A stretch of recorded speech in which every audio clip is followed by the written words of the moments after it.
50 just in case of an emergency. All right. Ladies and gentlemen, welcome to the Your Little Castle Show. My good friend Paul Schaffrin in the building. Paul, we've been buddies now since 2011, is that right? 13 years or so. So, yeah, do the math on that. We're going into 13 years. But Dawn reached out to you and said, hey, man, we need somebody with your expertise because you've got kind of a niche carved out here. Oh, yeah. Creative renovations and building. Welcome to the studio. Welcome to the show. Thanks. Glad to be here. So, like I said, Paul, we could just talk for hours before the show even got started. We were kind of shooting the breeze a bit and talk about how life's been going and what was important and how here we are, you know. Yeah, get me off on a tangent. I won't let off yet. That's how it goes.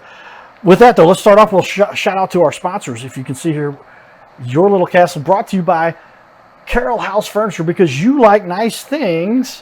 Where do you like nice things? In your little castle. Now, I happen to know somebody who can make your house into a very nice thing, a very beautiful thing, and that's what we brought Paul in here to talk about, because as the owner, are you the owner and founder? Yep, president they call me. President, okay, yeah. Of Creative, I'm going to put this up for everybody to see, Creative Renovations and Building. You've done a lot. A whole lot. And so we appreciate you taking the time to visit us here and join us for what is going to be a very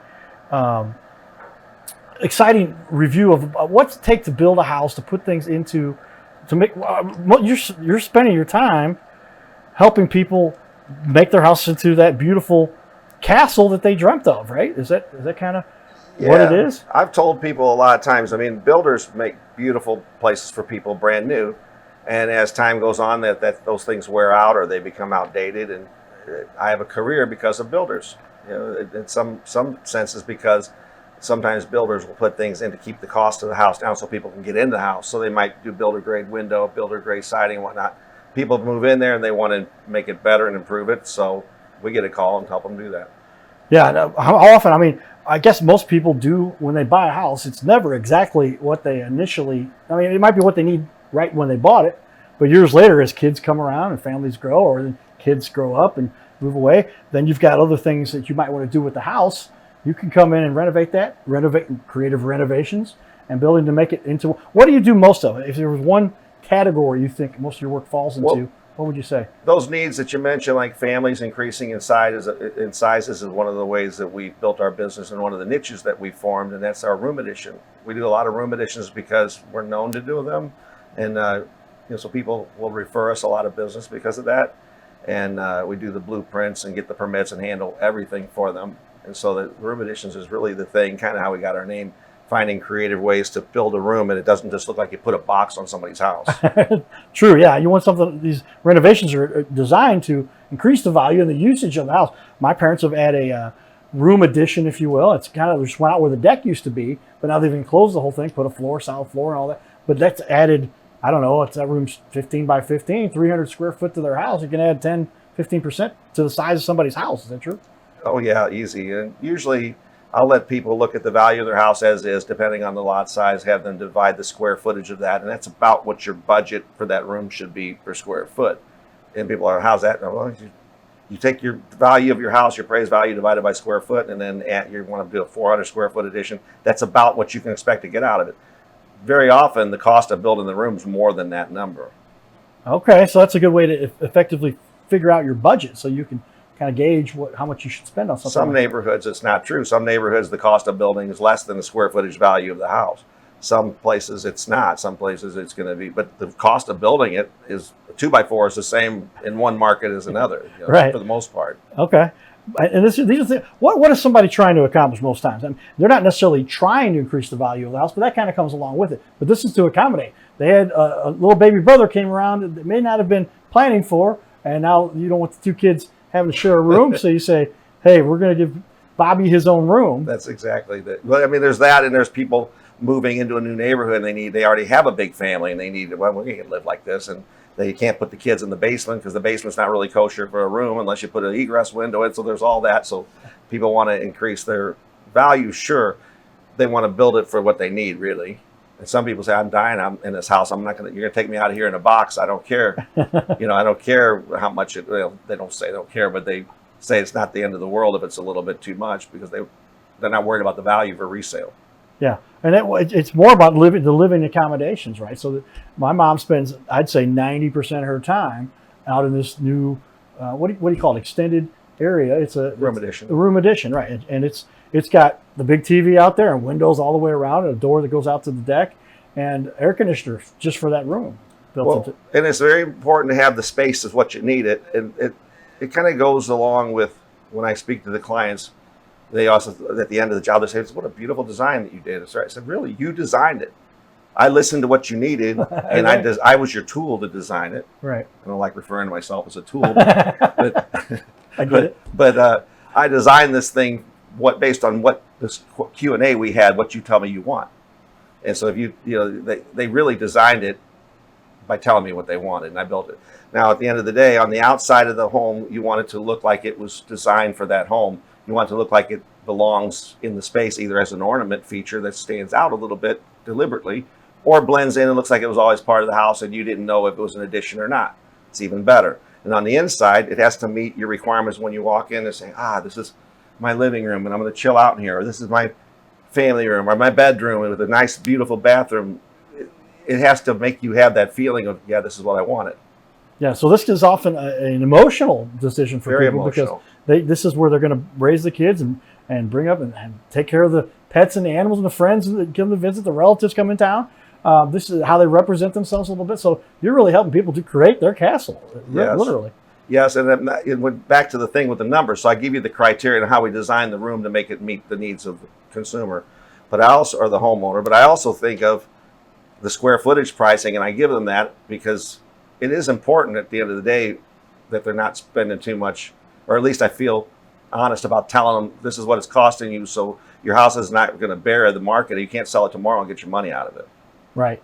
Well, and that's where people need to spend the time with an expert like yourself to make sure that when they're working on this, that they're getting the right value out of it. Because how many people just kind of throw something together and their brother-in-law could come in and, oh yeah, I'll help you put that together, and it doesn't meet code, and now they got to tear it down, and they just cause a bunch more problems for themselves more than anything. Well, I want to treat them fairly, at least let them know what they're getting into, and then make sure they're aware of having a budget beyond in case they want to add something or we get in there and find something more that needs to be done. I'm probably the worst salesman there is for my whole company because I tell a lot of the truth of what could be bad, even with the good, because I'd rather them deal with the reality before we start than after we're building it and they find surprises that they don't want. Yeah, well, again, if you're going to end up, if you're putting the money and time and resources into something, you want something that's going to last. What's the average? I mean, this is a home edition. These things last indefinitely, right? Mm-hmm. You're going to create a house. You're going to create something that's going to last as long as the house. And we've got houses in St. Louis now that are upwards of 200 plus years old. I guess a lot of your stuff, like my parents built a house that I grew up in Fenton, Missouri, back in 1975, I guess that was. And so in 75, well, here we're up to, what's that?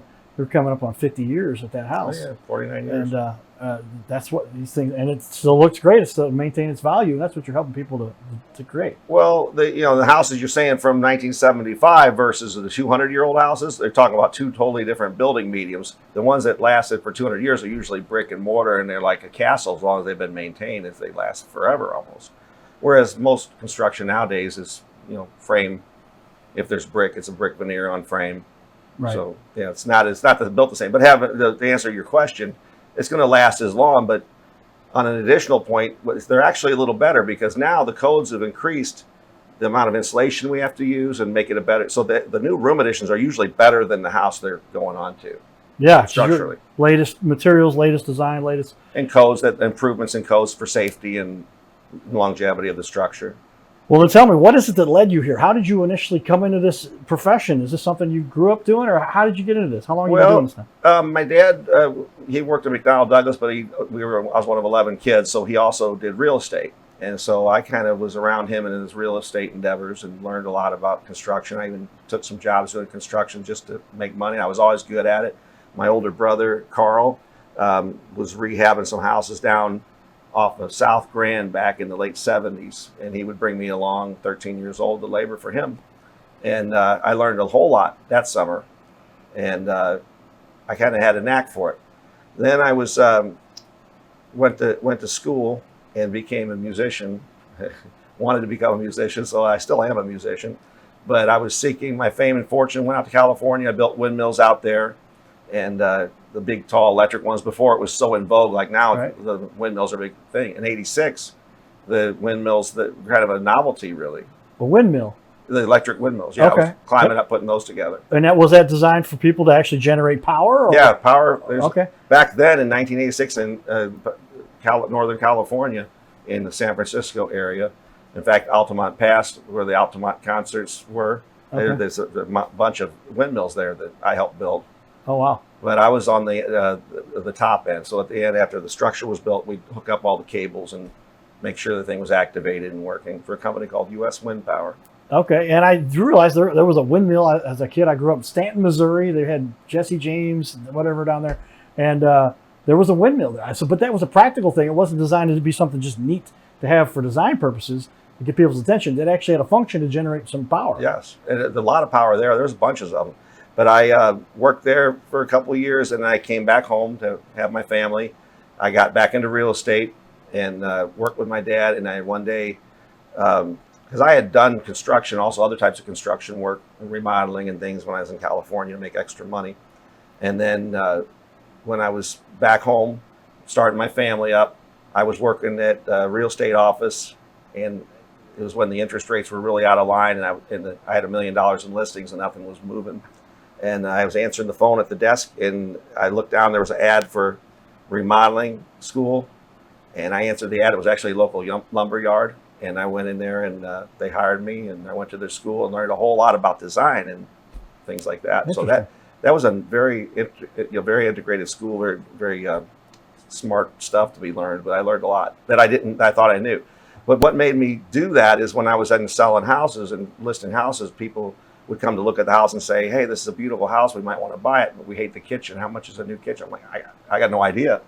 You know, Right. I could tell you how to fix it. I could help you do it, but I don't know how much it costs. So just was like perfect timing. I saw that ad because I was thinking about this anyway, and I'm like, yeah, I need to know how to do that. How old were you when that was going on? 23. Okay. So I started selling remodeling on the retail end and worked for other contractors. And then when I was 26 in 1991, I opened Creative Renovations and Building. And I'd like to tell you it's been smooth sailing ever since, but everybody on this earth would know I'm a liar telling you that, because that's not how this business works. Yeah, I say the wild world of owning and running your own business.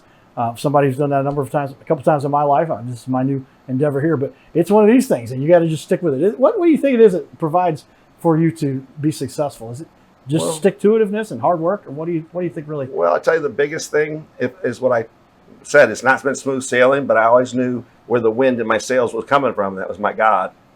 And my God, I have faith in my God to look out for me and make sure. And He's never let me down, even when it seemed like all was lost. That's good. That's some powerful stuff. Yeah, I'm one that's a firm believer. We don't specifically talk about religion. I'm not trying to get religious on you. Just that's where my faith comes from. Yeah, I want to go with you to say so.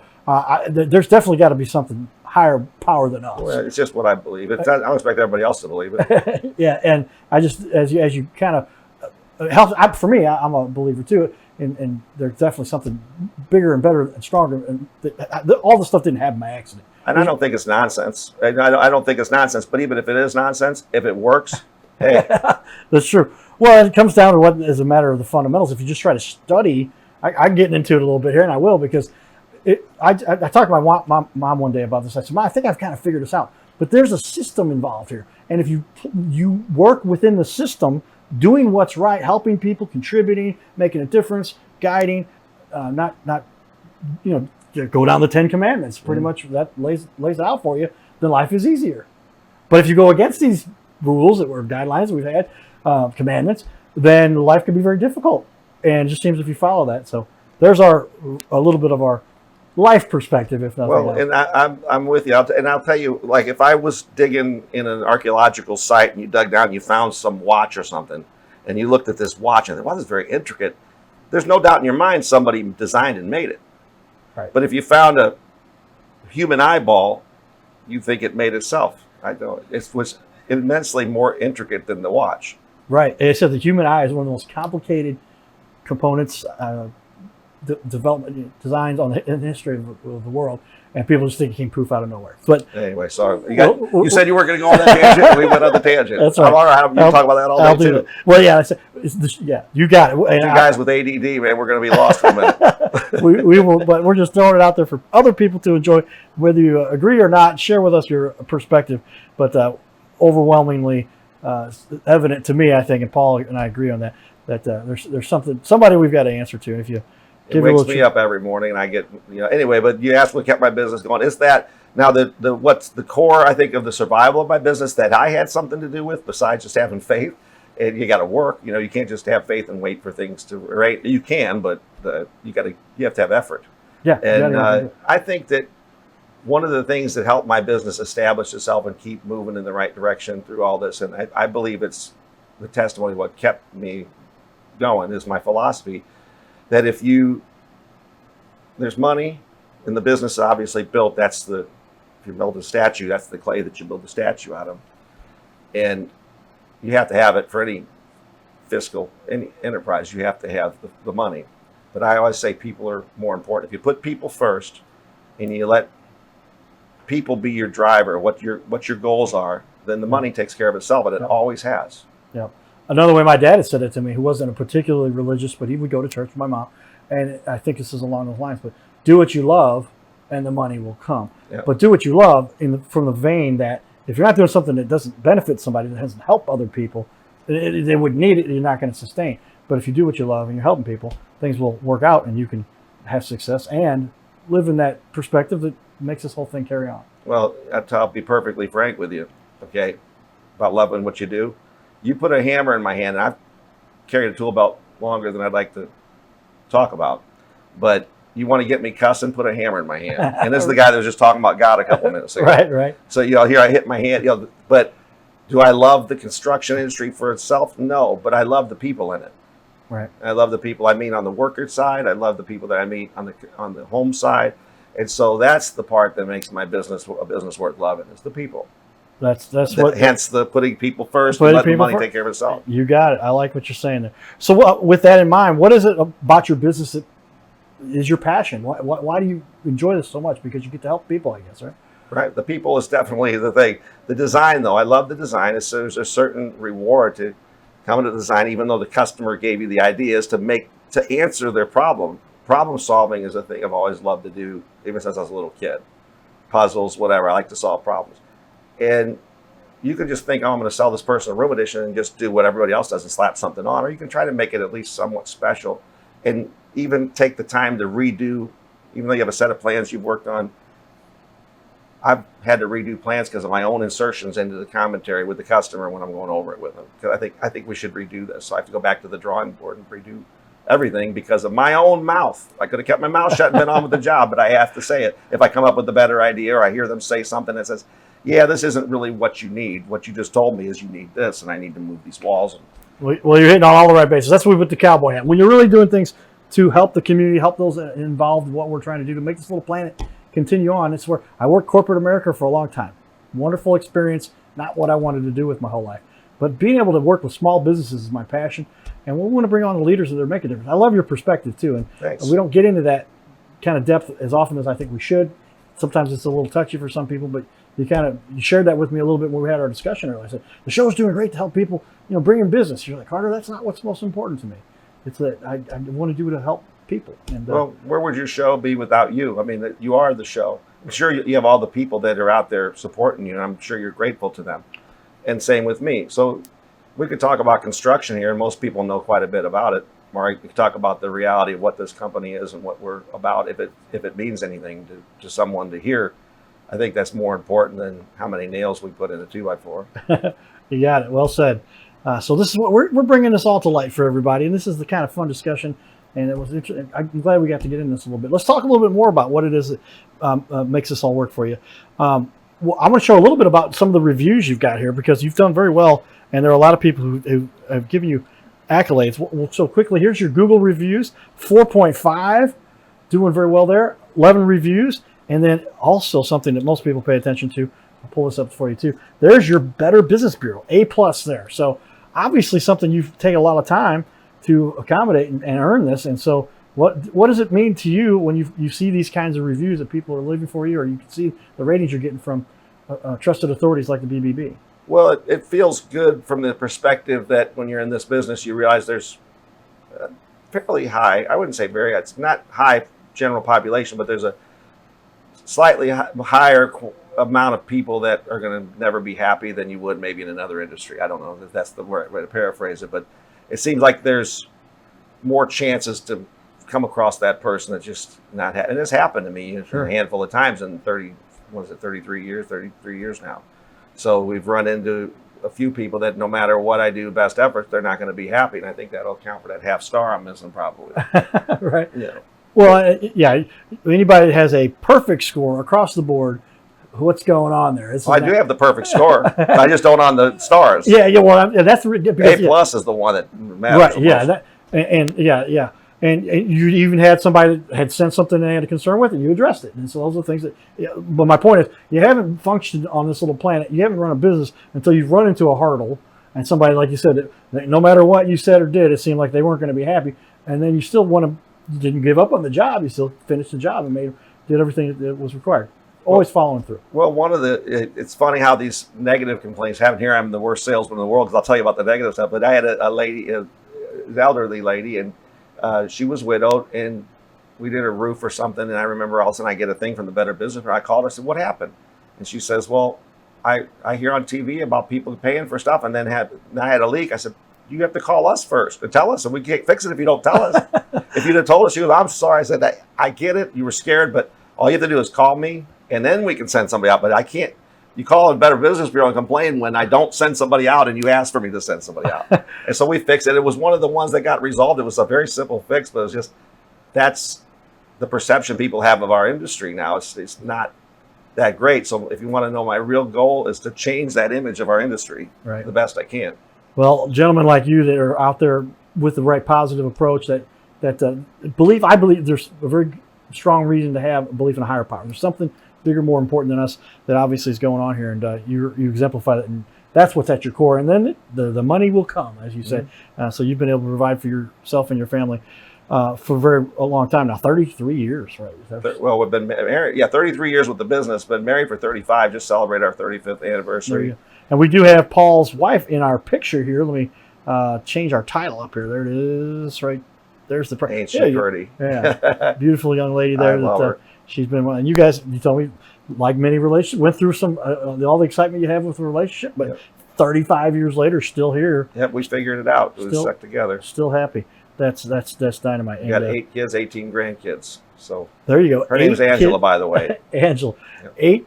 8 kids, 18 grandkids. Yeah. That's cool. Well, tell me, as we reflect here a little bit, what do you think it is that really sets you apart? There's one thing you'd say, or a couple things you say. These are and I think you might have already touched on it, but kind of make that point to people. What sets your business apart from the rest? Well, in the quest of building a business, when I first started off, my goal was to grow fast. Well, when you grow fast, you lose control fast. And that's kind of what I endured. And I really had to drop back and say, did I really? That's where the philosophy of money kind of got gelled, because I realized this is not what I want. I don't want to have a bunch of jobs and a bunch of money coming in and then having people complain, because I'm not going to turn my back on that. I don't have to fix it, which is just going to cost me more money. And so it's not a good idea to be bigger than you can manage, and even with good managers and sales reps that were out there doing the sales and getting the business lined out, and they were good people. It's just for my name to be on it, I have to be more involved, and I can't be more involved when there's 10 salesmen out there running around selling jobs. Well said. And that's why we like to talk to the smaller business owners, because they are very adept and able to make changes and adjustments very quickly. Big corporations, a lot of big overhead there that you got to go through, and just doesn't seem to react as quickly. But if you want to get something done right, hire a small business owner to take care of that for you. Yeah, I like to think so, but it's the business we're in. I think more of a hands-on, personal approach. You can't cookie cutter this business. It just does. I don't see any way. I've researched it and thought about growing, and there's just really no way to cookie cutter it and still maintain your levels if you have high levels of expectations on the projects. Well said. Well, tell me then, there's a lot of people, this is a very often an expensive endeavor for somebody from the perspective that it's not like $75 or $150. It's something they're going to spend $30, $50, $100,000 on potentially. And what is it? What would you say is the one mistake that very often you see people make when they're trying to make a decision about this kind of? Well, the biggest mistake I can see, a lot of people might look at it as grandstand. You say, "Oh, well, they made a mistake of not hiring me." That's not what I mean. Right. What I mean here is that I can give a bid, and they can get a lot of bids, and I encourage people to get a lot of bids. You're going to get a bunch in line with me, and you're going to get some ridiculously low one and some ridiculously high one. Right. And then I've seen people go for if they're seeking the number, I'm telling them, cut me loose now, because you're going to have a problem. And I think the ones that you see on TV complaining, not always, sometimes are the ones that went with the lowest bid. Right. And then they're wondering what happened. Now, the guy could have been a crook, come in from out of town, and want to take their money and scram, or it could be a guy that's a family that just left the job as a carpenter or whatever, went out on his own, maybe didn't know as much as he thought he did, or didn't know how to bid, because bidding is a very delicate dance. Right. And if he underbid it, he's there and his kid's at home needing formula and diapers, and he can't finish the job because he's going broke. I'm not saying it's okay, but that's what happens. And so you've got an underbid is underbid. It's not enough money to do your job. Yeah. Do you want that guy being on your project if he can't bid the job right? And then he's going to run. I mean, it's not that he should run, but if he's got to feed his kids, he's going to have to run. Wow. Yeah, I didn't realize, because a lot of people do look for it. I know that certain government contracts, it's always whatever bid is the lowest. It's like, Sure. Why do you want to have the cheapest possible perspective on this? Because they're using the cheapest materials, they're cutting corners, they're not going to do things right, and it's going to fall apart more quickly, and you have to redo it again. That's not what you want. Well, their filter's a little better. They have a little better filter with the government, because they're going to make sure you have all the credentials to even be bidding in the first place. Right. So it might be a little bit more apples to apples. But most people, one of the strange things about our area is to get a contractor license is immensely easier than getting a plumber's license or electrician's license or HVAC contractor's license. They have to have the education, the credentials, and prove what they are and pass tests and things. And of course, we have the insurance, but most municipalities, you can go in there, and as long as you pay the fee and fill out the form, you can become a contractor. Wow. I never understood why that's like that, but it is. Yeah, and I know that's something that Missouri in particular, with regard to roofing, there's no roofing license requirement here, but go over to Illinois and there is. So, but something to be wary of. That's why you look for people who've got that integrity, somebody who's been in business for as long as yourself, because you've got the experience and can show the work. We're going to show some of Paul's work off. It's on his Facebook page here in just a minute. As we're almost through this first interview here. We're going to show that in the second show, because we are almost done here. But if we would, tell me really quickly, give me an example of somebody that you helped in a tight situation, and might start that now and finish it up on this second interview, because, ladies and gentlemen, lots more to talk about here. An example where you had to help somebody that just was in a tough situation. With a customer? Yeah. Or does it have to be anybody? Whoever. Well, I've had customers who were out of money, and they couldn't get their job done. And I'm like, well, we have to get your job done, so we can either finance, help them with the financing, or figure out, or just do the work, and then tell them, you have to make payments to me, because they have to get done. So I'd have to dig into my pocket. I always say, I'll never dig in my pocket on your job. Ladies and gentlemen, stay tuned for more. We're going to touch more on this. This is the Your Little Castle Show. Giddy up.